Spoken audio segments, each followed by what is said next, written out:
কি কারণে দোয়া করবো একটু বললে ভালো হইতো না? আমার নতুন জীবনের জন্য আপনি দোয়া করেন। শুকর আলহামদুলিল্লাহ।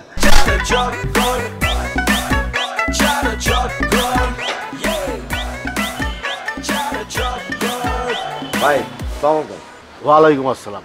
আপনার কি বিশেষ জরুরি কোনো কাজ আছে? বিশেষ এবং জরুরি কোনো, আমি যেহেতু কাজের মানুষ, কাজ তো থাকেই, তবে এই মুহূর্তে আমার কোনো বিশেষ জরুরি কোনো কাজ নাই। আচ্ছা কেন বলো তো? জরুরি যদি কোনো কাজ না থাকে তাহলে চলেন আমরা দুই ভাই মিলে বাইরে যাই, আয়েশ করে 2 কাপ চা খাই আসি।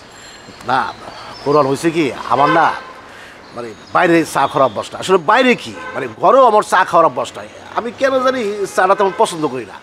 আর তাছাড়া যে বাইরে যাওয়ার কথা বললো না, মানে এইখানে চাকরিতে জয়েন করার পর থেকে না আমার কোথাও গিয়ে আড্ডা দিতে ভালো লাগে না। বাইরে গেলেও কেমন জানি ফাপড় লাগে, খারাপ লাগে। ব্রো বয়স তো হয়েছে, আপনি আমার জন্য দোয়া করেন। অবশ্যই আপনার জন্য দোয়া করবো। আর তাছাড়া আমি সবসময় তো সবার জন্য দোয়া করি, কিন্তু আপনার জন্য কি কারণে দোয়া করবো একটু বললে ভালো হইতো না? আমার নতুন জীবনের জন্য আপনি দোয়া করেন। শুকর আলহামদুলিল্লাহ। আচ্ছা ভাই, নতুন জীবনটা কি? আপনি কি এখান থেকে চলে যেতেছেন? ঠিক ধরছেন, আমি এই বাড়ি থেকে চলে যাচ্ছি, কিন্তু একা যাব না, আমার জীবন সাথীকে নিয়ে যাবো। ব্রো আপনি তো জানেন যে বিনতি ম্যাডামের সাথে আমার একটা ইয়ে আছে। এখন বিনতি ম্যাডামের ভাই আসে, আর আপনার সাথে তো আমার কোনো গার্ডিয়ান নেই, আপনি আমার পরিবার, আপনি আমার সব। তা আপনারা যদি একটু বিয়ের ব্যবস্থাটা করে দিতেন তাহলে আমি ম্যাডামকে নিয়ে আলাদা চলে যেতাম। প্রবলেম হচ্ছে কি, ওনার ভাই তো আসছে, গার্ডিয়ান না, বিনতি ম্যাডাম গার্ডিয়ান তো ওনার ভাই। তো এখন আমি যদি এইসব জামা কাপড় পরে যাই, জিনিসটা কেমন না, তাই একটু নতুন জামা কাপড় কিনতে যাবো আর কি মার্কেটে। আমার কিছু টাকা দেন, টাকা তো না। আপনি একসাথে বড় করে যে অনেক কথা বলেন না, মানে এতগুলো কথা না আমার মাথা নিতে একটু ঝামেলা হয়ে গেছে। আমি আবার বলবো তাহলে?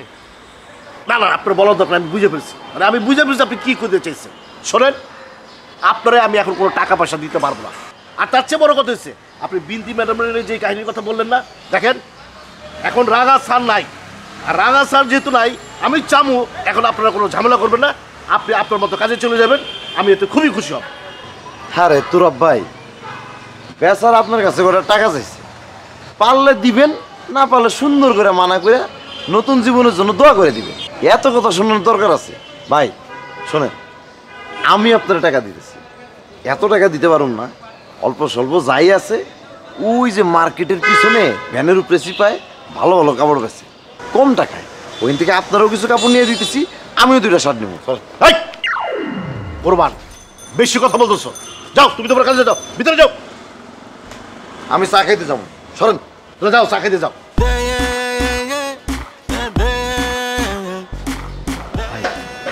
আপনি এই টাকাটা দিবেন না? এত কথা বলবেন না, আপনি আপনার কাজে যান। আমি নতুন শার্ট প্যান্ট পরে আমি কি ওনার ভাইয়ের সামনে দাঁড়াবো না?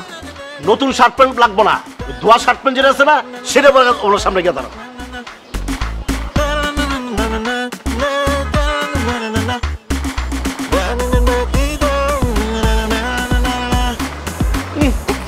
এমন একটা ভাব নিল যে চোখের পানি পড়তেছে, চোখের পানি মুছলো।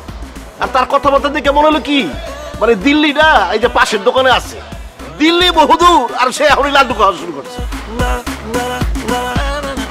আমি জানি কই যেতেছিলাম, ও ভিতরে ঢুকে গেছি।